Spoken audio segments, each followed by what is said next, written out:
नमस्कार, जनधारा छत्तीसगढ़ के इस खास बुलेटिन में आप सभी का स्वागत है। मैं हूं पंकज शर्मा। सबसे पहले आज सभी दर्शकों को कृष्ण जन्माष्टमी की हार्दिक बधाई एवं शुभकामनाएं। तो आइए शुरू करते हैं मेरे साथ खबरों का सिलसिला। आज विश्व भर में कृष्ण जन्माष्टमी धूमधाम से मनाई जाएगी। इसे लेकर छत्तीसगढ़ में भी प्रशासन ने गाइडलाइन जारी करी है। छत्तीसगढ़ कि राजधानी रायपुर में जिला प्रशासन ने 22 बिंदुओं में गाइडलाइन जारी की है। मंदिरों में सैनिटाइजर, थर्मल स्क्रीनिंग की व्यवस्था अनिवार्य होगी। मटकी फोड़ की अनुमति कहीं भी नहीं दी गई है। मंदिरों में आने वाले श्रद्धालुओं को जूते चप्पल खुद के वाहन में रखने होंगे। मंदिरों में आयोजित नहीं होगी किसी भी तरह की सभाएं या मंडली के कार्यक्रम। साथ ही भक्तों को इस बार प्रसाद वितरण भी नहीं किया जाएगा। कोविड-19 को देखते हुए ये विशेष गाइडलाइन प्रशासन ने जारी की है। प्रदेश के मुखिया भूपेश बघेल ने जन्माष्टमी के अवसर पर आज प्रदेशवासियों को हार्दिक बधाइयां एवं शुभकामनाएं दी। इस अवसर पर उन्होंने प्रदेशवासियों के सुख, समृद्धि और खुशहाली की कामना की है। बघेल ने अपने बधाई संदेश में कहा है कि भगवान श्री कृष्ण की जीवन लीलाएं और उनके उपदेश हमें जीने की सही कला सिखाते हैं। उनके द्वारा दी गई सीख जीवन में हर परिस्थिति के लिए प्रासंगिक है और सही रास्ता दिखाती है। इधर छत्तीसगढ़ की राज्यपाल अनुसुईया उइके ने भी कृष्ण जन्माष्टमी के अवसर पर प्रदेशवासियों को बधाई दी है। उन्होंने अपने शुभकामना संदेश में कहा है कि भगवान श्री कृष्ण ने भागवत गीता के माध्यम से मानव को जीने की सही राह दिखाई है। उन्होंने कहा कि गीता का संदेश जनमानस के लिए युगों युगों से पथ प्रदर्शक रहा है। भगवान श्री कृष्ण के उपदेश आज भी प्रासंगिक है। ये हमें कर्म एवं ज्ञान का पथ दिखाते हैं। राज्यपाल ने इस अवसर पर प्रदेशवासियों के सुख, शांति, समृद्धि एवं खुशहाली की कामना की। और छत्तीसगढ़ के किसानों के लिए एक अच्छी खबर है। दरअसल मुख्यमंत्री भूपेश बघेल ने राज्य के कई क्षेत्रों में अल्पवृष्टि और अनावृष्टि के चलते सूखे की स्थिति उत्पन्न होती देख कहा है कि छत्तीसगढ़ की सरकार विपदा की हर घड़ी में यहाँ के किसान भाइयों के साथ खड़ी है। जिन किसान भाइयों ने अभी खरीफ सीजन में धान, कोदो, कुटकी, अरहर की बुआई की है, यदि वर्षा के अभाव में उनकी फसल खराब हो जाती है, चाहे उत्पादन हो अथवा ना हो, उन्हें सरकार प्रति एकड़ 9,000 रुपए की सहायता देगी। उन्होंने कहा है कि राजीव गांधी किसान न्याय योजना के तहत सूखा प्रभावित किसानों को भी गिरदावरी सर्वे के आधार पर प्रति एकड़ 9,000 रुपए के मान से मदद दी जाएगी। कोरोना की तीसरी लहर को देखते हुए सूबे के स्वास्थ्य विभाग की समीक्षा बैठक रखी गई, जिसमें स्वास्थ्य मंत्री टी.एस. सिंहदेव ने विभाग के कामकाज की समीक्षा की और अधिकारियों को जरूरी दिशा निर्देश भी दिए। इसमें मुख्य रूप से समीक्षा थी कि स्वास्थ्य विभाग की जो जिम्मेदारियां हैं, कोविड की तीसरी संभावित लहर के संदर्भ में भी क्या तैयारियां हैं। तो जानकारी प्राप्त हुई कि करीब करीब सभी पैमाने पे विभाग ने आगे आकर तैयारी कर ली है।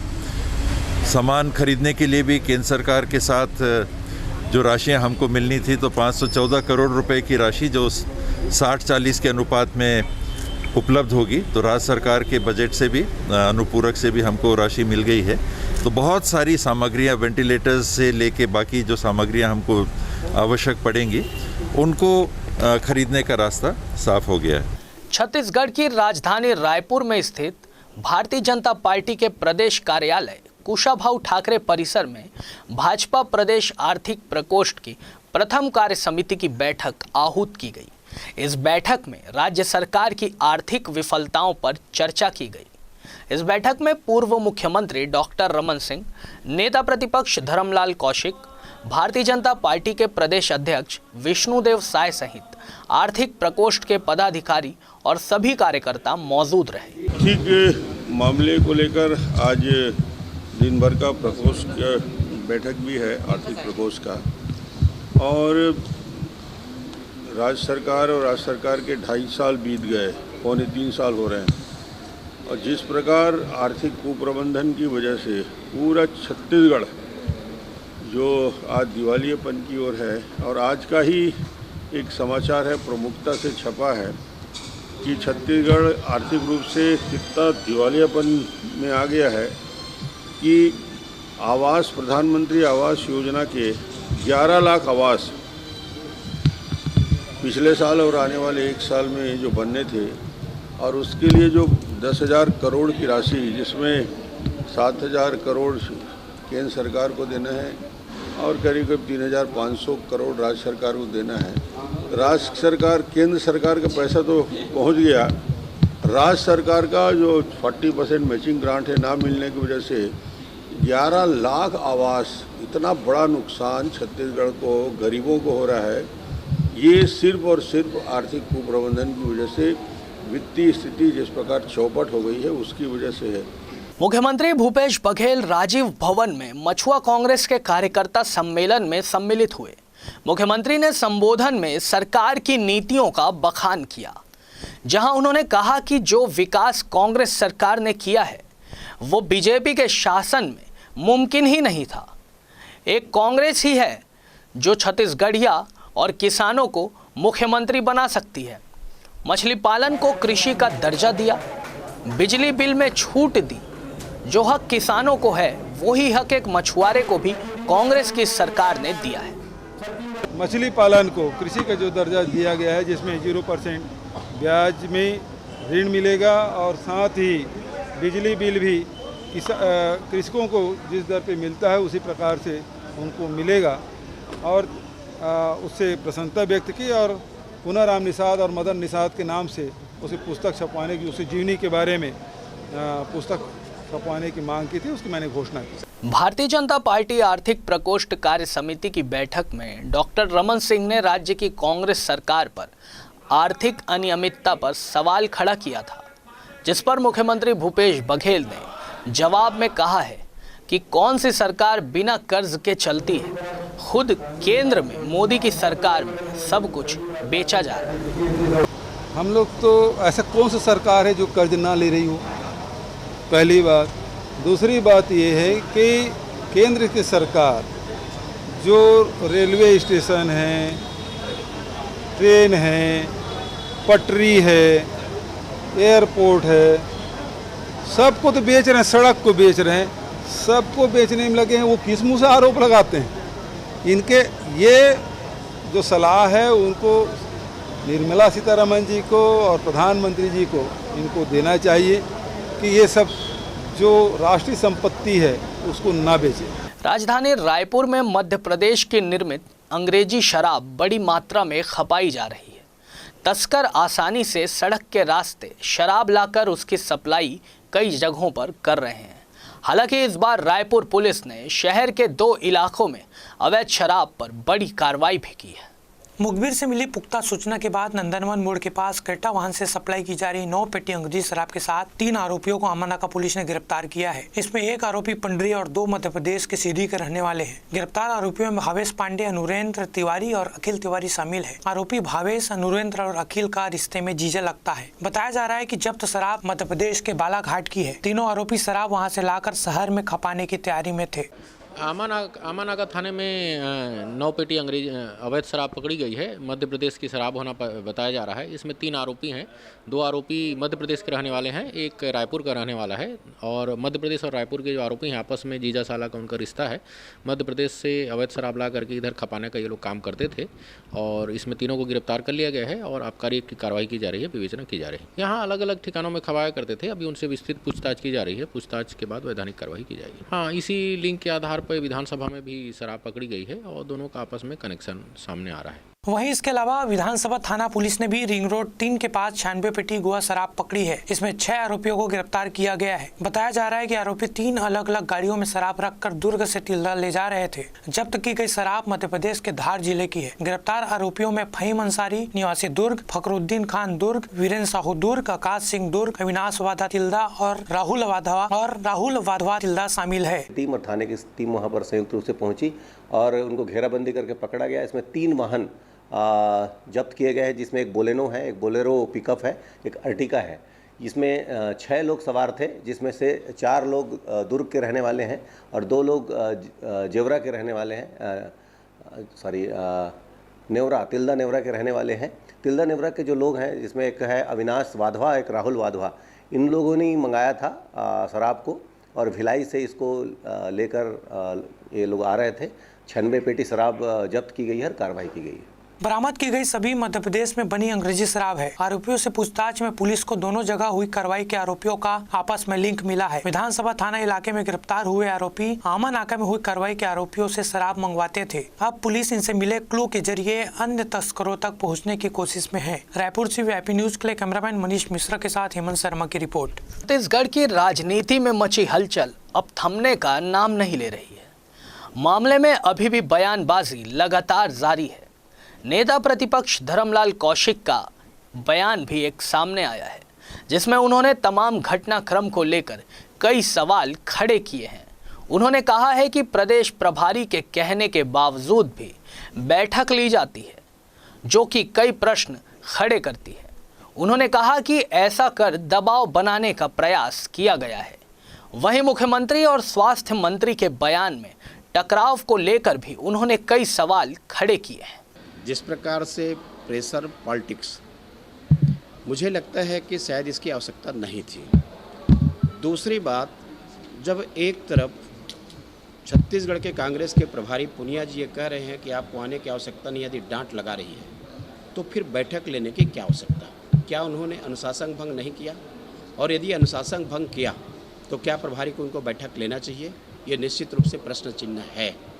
और इसके पीछे जो दबाव बनाने का प्रयास या जो भी प्रयास, और जब दोनों का बयान अभी भी देखेंगे तो कंट्रोवर्सी आ रहा है, उससे ऐसा नहीं लगता कि मामला सुलझ गया है, बल्कि कहीं ना कहीं उसमें बाकी है, ये स्पष्ट दिखाई दे रहा है। इधर मुख्यमंत्री भूपेश बघेल से गुजरात विधानसभा के अध्यक्ष राजेंद्र त्रिवेदी के नेतृत्व में आए प्रतिनिधि मंडल ने सौजन्य मुलाकात की। मुख्यमंत्री निवास कार्यालय में हुई इस मुलाकात में मुख्यमंत्री बघेल ने प्रतिनिधि मंडल को अगली बार बस्तर आने का भी न्योता दिया। उन्होंने कहा कि छत्तीसगढ़ का महत्व हर युग में रहा है, यहाँ सभी वर्गों के लोग मिलजुल कर रहते हैं।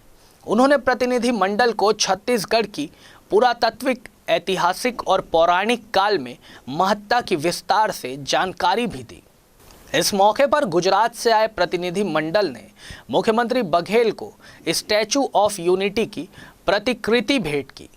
मुख्यमंत्री ने भी प्रतिनिधि मंडल का शॉल और प्रतीक चिन्ह भेंट कर सम्मान किया। मुख्यमंत्री बघेल ने छत्तीसगढ़ आए गुजरात विधानसभा के दल का स्वागत करते हुए कहा कि छत्तीसगढ़ और गुजरात के बीच में बहुत पुराना गहरा नाता है।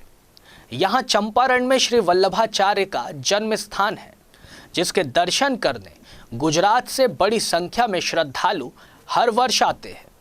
छत्तीसगढ़ में निवासरत गुजराती संप्रदाय यहाँ की संस्कृति में रचा बसा है और विभिन्न क्षेत्रों में अपना सार्थक योगदान दे रहा है।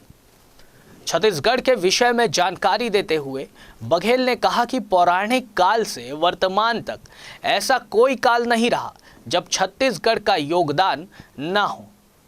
छत्तीसगढ़ माता कौशल्या का मायका और भगवान श्री राम का ननिहाल भी है।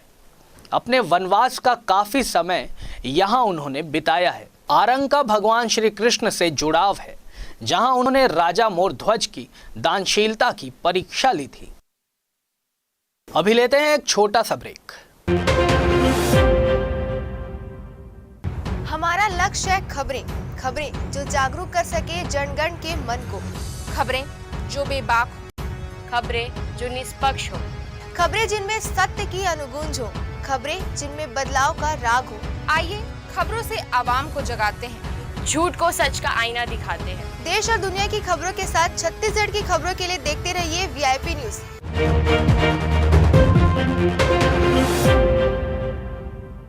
ब्रेक के बाद एक बार फिर आप सभी का स्वागत है। आइए अब देखते हैं सुभाष की बात। बात की बात में याद आ जाती है कोई ना कोई बात। सुनिए सुभाष की बात। कोरोना कह रहा है कि थोड़ा डरो ना, दरअसल लोगों को लग रहा है कि डर के आगे जीत है।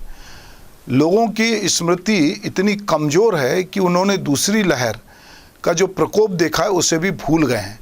इधर के दिनों में निश्चित रूप से कोरोना का जो संक्रमण है वो कम हुआ है, पर हमारे केरल में जिस तरह से केस बढ़ रहे हैं, करीब करीब 4000 केस प्रतिदिन आ रहे हैं, पर लोग उसकी परवाह नहीं कर रहे हैं। वो सोच रहे हैं हमारे यहाँ तो केस कम है।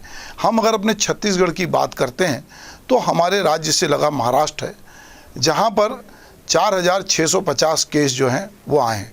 उड़ीसा में 780 के करीब केस हैं। आंध्रा में 909 केस हैं। मध्य प्रदेश थोड़ा भाग्यशाली है, वहाँ 16 ही केस एक दिन में आए हैं। झारखंड, यूपी, तेलंगाना, ये जो राज्य हैं यहाँ थोड़ी स्थिति ठीक है। छत्तीसगढ़ में एक दिन में 19 केस आए हैं। पर बातचीत चल रही है कि तीसरी लहर भी आ सकती है, और केरल को देखकर लोगों में एक डर है। अभी भी जो अगर कोरोना की हम बात करते हैं तो करीब करीब 40 से 45 हज़ार केस जो रिपोर्ट किए गए। अगर पिछले 24 घंटे की बात करें तो 45,083 केस जो है कोरोना के नए आए और 460 लोगों की जान गई। तो ये जो केस हैं किसी राज्य में आ रहे हैं, किसी में थोड़े कम हो रहे हैं, पर इसके साथ साथ हम देखते हैं कि अभी हमारे 30 त्यौहार का मौसम है। अभी अगर हम राष्ट्रीय पर्व 15 अगस्त से बात करें तो उसके बाद लगातार हमारे यहाँ अभी जन्माष्टमी है, उसको लेकर भी गाइडलाइन जारी हुई है। फिर गणेश उत्सव आने वाला है, फिर उत्सव का जो माहौल शुरू होगा वो बढ़ता जाएगा। धीरे धीरे स्कूल कॉलेज भी खुल रहे हैं। नाट्य संस्थाएं, सार्वजनिक प्रदर्शन की संस्थाएं, जहाँ कहीं भी लोगों की आवाजाही हो सकती है वहाँ लोगों की आवाजाही बढ़ रही है। लोगों ने अपने चेहरे से मास्क हटा दिया है, सोशल डिस्टेंसिंग की वो परवाह नहीं कर रहे हैं। सब जगह पहला जैसा माहौल है। चलिए, अच्छी बात है कि जब हमारे मस्तिष्क के हार्ड डिस्क में बहुत सारी चीज़ें इकट्ठी हो जाती है तो उसमें से बहुत सारी चीज़ें डिलीट होती है, पर वो स्मृतियाँ या वो चीज़ें जो हमें हमारे इतिहास की याद दिलाए या जो हमें सतर्क कर दी, हमने उसको भुला दिया तो निश्चित रूप से आने वाले दिनों में पता नहीं क्या होगा। कहा गया था कि कोरोना से बचाव का एकमात्र जो साधन है वो वैक्सीन है। इस साल के अंत तक करीब करीब 95 करोड़ लोगों को वैक्सीन लग जानी थी, पर वैक्सीनेशन का जो हाल है वो कोई बहुत अच्छा नहीं है। अगर हम वैक्सीनेशन की बात करें तो हमारे देश में अभी 63,09,17,000 लोगों को वैक्सीन लगी, जिसमें से ये सिंगल डोज और डबल डोज मिलाकर है। तो अभी दूसरी डोज भी नहीं लगी है, तो अभी बहुत सारे लोग वेटिंग में हैं कि उनको वैक्सीन लगेगी। तो इसका मतलब है कि हम सब इसमें सुरक्षित नहीं हैं। हमारे देश में यदि हम कोरोना की बात करें तो कुल मामले 3,26,95,000 ये मामले हमारे देश में आए, जिसमें एक्टिव केस यदि हम आज बात करें तो 3,68,538। और अगर मौतों की बात करें, जो आंकड़ा सार्वजनिक है, जिसके बाद आंकड़े को लेकर भी विवाद है कि वो सही या गलत है, 4,37,830 लोग सरकारी आंकड़ों के हिसाब से अब तक कोरोना के काल के गाल में समाहित हो चुके हैं। मामला करीब 1.5-2 साल से लोग जो अपने घरों में मार्च फरवरी से जो लोग बंद थे या जो डरे हुए थे, उनका डर कम हुआ है और वो लोग चाहते हैं कि अब हम नॉर्मल जीवन में आए। इसलिए सब कुछ जो कुछ बेखलाक है, पिछले मस्ती का बेखलाक, मिलने जुलने का बेखलाक और त्योहारों का बेखलाक, उत्सव धर्मिता का बेखलाक, सब तोड़ना चाहते हैं और सब जल्दी में है। सबको किसी प्रकार का कोई डर नहीं है, सब एक दूसरे से बेधड़क होकर गले मिल रहे हैं। नहीं तो पहले लोग कह रहे थे कि ये नए मिजाज का शहर है, ज़रा फासले से मिला करो, कोई हाथ भी ना मिलाएगा, जो गले मिलोगे तपाक से। अब लोग गले मिल रहे हैं, बिना मास्क के मिल रहे हैं, बिना दूरी के मिल रहे हैं। स्कूल कॉलेज खुल रहे हैं, लोग वहाँ पर भी मिल रहे हैं। बार बार कहा जा रहा है कि कोरोना की गाइडलाइन का पालन हो, पर ऐसा कहीं दिख नहीं रहा है। अच्छी बात यह है कि छत्तीसगढ़ हमारा अभी जहाँ पर केसों की संख्या बहुत कम है, पर हमारा पड़ोसी राज्य महाराष्ट्र, जहाँ से दूसरी लहर के सर्वाधिक प्रकरण हमारे यहाँ आए थे, केरल जो सबसे पढ़ा लिखा है, जो सबसे सुरक्षित माना जाता है, वहाँ कोरोना का प्रकोप देख रहे हैं। तो अगर हमने थोड़ी सावधानी नहीं बरती, हमने स्कूल कॉलेजों को उसी तरह खुलने दिया, उत्सव धर्मिता हमने कायम रखी, 30 त्यौहार में हम बड़े बड़े जुलूस निकालते रहे, तो निश्चित रूप से आने वाले समय में पता नहीं क्या होगा, क्योंकि अभी वैक्सीनेशन हुआ नहीं है। तो डर के आगे जीत जरूर है, पर ये कोरोना से यदि आप डरोगे नहीं तो आप सुरक्षित नहीं रहोगे। कहीं ना कहीं हमको इस पूरी स्थिति को देखना है।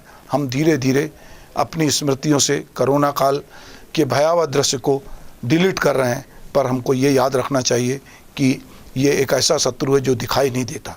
ये ऐसा वायरस है जिसे हम देख नहीं पा रहे हैं। ये कब पलट के आएगा ये हम नहीं जानते। हमने दूसरी लहर में इसको भोगा है, तो सवाल ये है कि हम अपने आप को कोरोना से संक्रमण से कैसे बचाएं और हम कैसे सुरक्षित रहें और हम अपनी खुशियों को भी मनाएं, त्यौहार को भी मनाएं, एक दूसरे से मिले भी, पर ये ना भूलें कि हमने पिछला दौर बहुत खराब देखा है। आइए अब आपको खबरें दिखाते हैं सुपरफास्ट अंदाज में। छत्तीसगढ़ में मुख्यमंत्री पद को लेकर 2.5 साल के फॉर्मूले पर पहली बार स्वास्थ्य मंत्री टीएस सिंहदेव ने खुलकर बात की है। उन्होंने कहा कि यह सिर्फ पार्टी के अंदर की बात थी, लेकिन यह चर्चा में आ गया। इस मुद्दे पर हाईकमान ने सभी पक्षकारों से बात की है। जल्द इस पर कोई फैसला आएगा। सिंहदेव ने स्वास्थ्य विभाग की समीक्षा बैठक के बाद मीडिया से ये बात कही। छत्तीसगढ़ के कवर्धा जिले में चर्च में तोड़फोड़ का मामला सामने आया है। इस घटना का वीडियो भी सामने आया है, जिसमें कुछ आरोपी चर्च के बाहर लोगों को कुछ समझाते हुए भी दिखाई दे रहे हैं। पूरा मामला पंडरिया तहसील के कुकदूर थाना क्षेत्र का है। अज्ञात लोगों ने चर्च के अंदर लगे पंखे, पोडियम को तोड़ डाला है। चर्च के अंदर मौजूद लोगों ने उनसे मारपीट का भी आरोप लगाया है। छत्तीसगढ़ के दंतेवाड़ा जिले में सीआरपीएफ 231 बटालियन के जवानों को रविवार को एक बड़ी सफलता मिली है। सर्चिंग के दौरान जवानों ने कोंडा सांवली इलाके से 5 किलो का प्रेशर आईईडी बरामद किया है। सुरक्षा बलों को नुकसान पहुंचाने के मंसूबे से नक्सलियों ने सीआरपीएफ कैंप से महज 1.5 किलोमीटर की दूरी पर आईईडी प्लांट कर रखा हुआ था, जिसे बम निरोधक दस्ता की टीम ने मौके पर ही डिफ्यूज कर दिया है। इस इलाके से पिछले 3 सालों में सीआरपीएफ 231 बटालियन के जवानों ने अब तक 120 से ज्यादा आईईडी बरामद की है। छत्तीसगढ़ में अन्य पिछड़ा वर्ग और आर्थिक रूप से कमजोर सामान्य वर्ग के लोगों की पहचान की कवायद शुरू हो चुकी है। छत्तीसगढ़ की कुल जनसंख्या में अन्य पिछड़ा वर्ग और आर्थिक रूप से कमजोर वर्गों की यह गिनती मोबाइल ऐप से की जाएगी। इसके लिए chips Chhattisgarh infotech promotion society ने CGQDC नाम से मोबाइल ऐप तैयार किया है। इसे प्ले स्टोर से इंस्टॉल किया जा सकता है। इसके ऐप के जरिए सर्वेक्षण का काम 1 सितंबर से शुरू हो रहा है। छत्तीसगढ़ में जन्माष्टमी पर ड्राई डे रहेगा। सरकार ने शराब और मांसाहारी की दुकानों को पूरी तरह बंद रखने का आदेश जारी किया है। इसकी वजह से सोमवार को यानी आज शराब की दुकानें पूरी तरह बंद रहेंगी। मांस की बिक्री और मांसाहार की दुकानों को भी बंद रखना होगा। छत्तीसगढ़ के कांकेर जिले में इन दिनों माहौल काफी गरमाया हुआ है। कांकेर की 3 तहसील के लोग अपनी अपनी तहसील को जिला बनाने के लिए लगातार अपनी आवाज बुलंद कर रहे हैं। एक तरफ जहां अंतागढ़ और भानु प्रतापपुर के लोग जिला बनाने के लिए जंग छेड़े हुए हैं, तो वहीं कोयलीबेड़ा पखांजूर के लोग भी मैदान में उतर गए हैं। 15 अगस्त को सीएम भूपेश बघेल ने छत्तीसगढ़ में 4 नए जिलों की घोषणा की थी, जिसके बाद से ही कांकेर जिले में माहौल गरमाया हुआ है। छत्तीसगढ़ के गोरेला पेंड्रा मरवाही जिले में महिला बाल विकास परियोजना कार्यालय की छत पूरी तरह जर्जर हो गई है। स्थिति ये है कि छत से सरिया बाहर निकल गया है, कंक्रीट के टुकड़े भी नीचे गिर गए हैं, जिसकी वजह से कोई बड़ा हादसा होने का खतरा बना हुआ है। वहीं यहाँ काम करने वाले कर्मचारियों का कहना है कि इस छत के नीचे बैठकर काम करना हमारी मजबूरी है। साल भर पहले ही इसी छत के बगल कमरे की छत धराशायी हो चुकी है। इसके बावजूद इस पर अब तक कोई ध्यान नहीं दे रहा है। कोरोना संक्रमण की दूसरी लहर से बुरी तरह प्रभावित छत्तीसगढ़ ने 1 साल सबसे बेहतर स्थिति देखी है। शनिवार को प्रदेश भर में कोरोना के केवल 19 नए मरीज मिले। 16 जिलों में संक्रमण दर 0 रहा। बड़ी बात यह है कि कवर्धा और गोरेला पेंड्रा मरवाही जिलों में सक्रिय मरीजों की संख्या भी 0 हो गई है। जुलाई 2020 के बाद ऐसा पहली बार हो रहा है जब एक दिन में कोरोना संक्रमण के इतने कम मामले सामने आए हैं।